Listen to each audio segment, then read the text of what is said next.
जय श्री कृष्ण। स्वागत है आप सभी का मेरे YouTube चैनल पर। आज मैं आपको फुलेरा ध्वज से संबंधित जानकारी दूंगा। फुलेरा ध्वज का क्या महत्व है, साथ ही कथा क्या है। इस कथा के सुनने से हर मनोकामना पूरी हो जाती है। फाल्गुन माह की अमावस्या के बाद फुलेरा ध्वज का पर्व आता है। वैसे तो फाल्गुन का पूरा महीना ही भगवान श्री कृष्ण की आराधना के लिए अति उत्तम माना जाता है, लेकिन फुलेरा ध्वज के पर्व पर राधा कृष्ण की पूजा का विशेष महत्व होता है। फाल्गुन माह के शुक्ल पक्ष की द्वितीया तिथि को फुलेरा ध्वज का पर्व मनाया जाता है। इस दिन भगवान श्री कृष्ण, राधा और उनकी गोपियों संग फूलों की होली खेली जाती है। मथुरा वृंदावन में बहुत बड़ा उत्सव मनाया जाता है।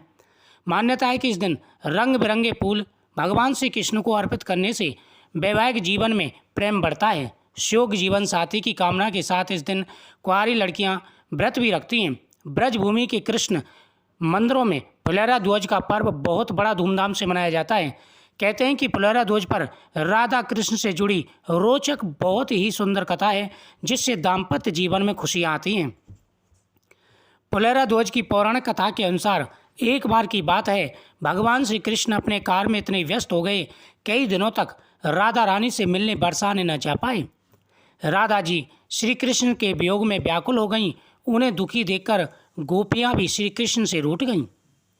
राधा के उदास होने के कारण मथुरा के वन सूखने लगे और पुष्प मुरझा गए।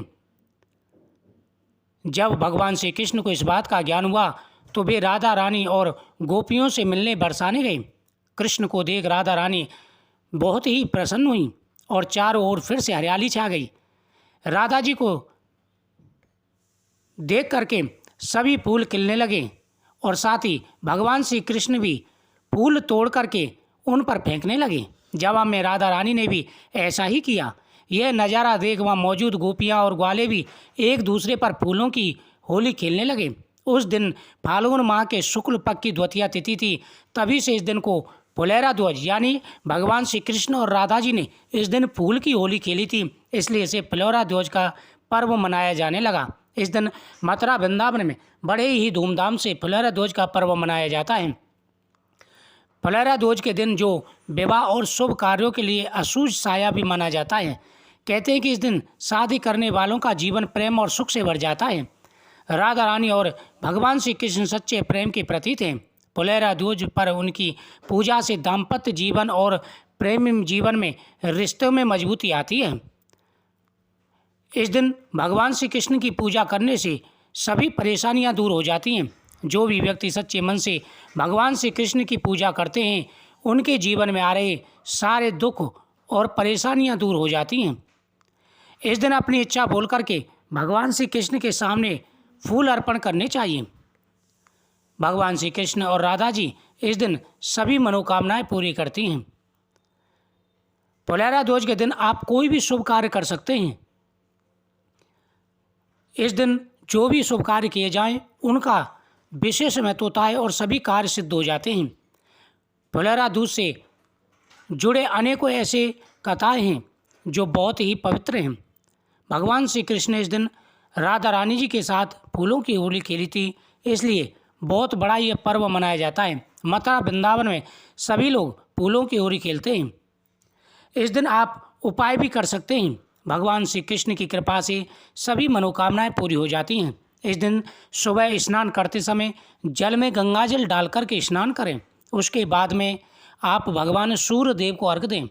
सूर्य देव को अर्घ्य देने के बाद में फिर आपको 5 प्रकार के पुष्प लेने हैं। 5 प्रकार के फूलों से भगवान कृष्ण की पूजा करनी चाहिए। इस दिन अपने घर के मंदिर को सजाना चाहिए। भगवान श्री कृष्ण और राधा जी को इस दिन पुष्प अर्पण करने चाहिए। अपनी इच्छा बोल करके भगवान के सामने दीपदान जरूर करें। इस दिन भगवान शिव का अभिषेक भी किया जाता है। भगवान शिव और माता पार्वती की पूजा की जाती है। इससे अटल सौभाग्य प्राप्ति का वरदान प्राप्त होता है। फुलेरा ध्वज पर गोधूली मुहूर्त में पूजा का विधान है। शाम के समय राधा कृष्ण की पूजा का उत्तम समय होता है।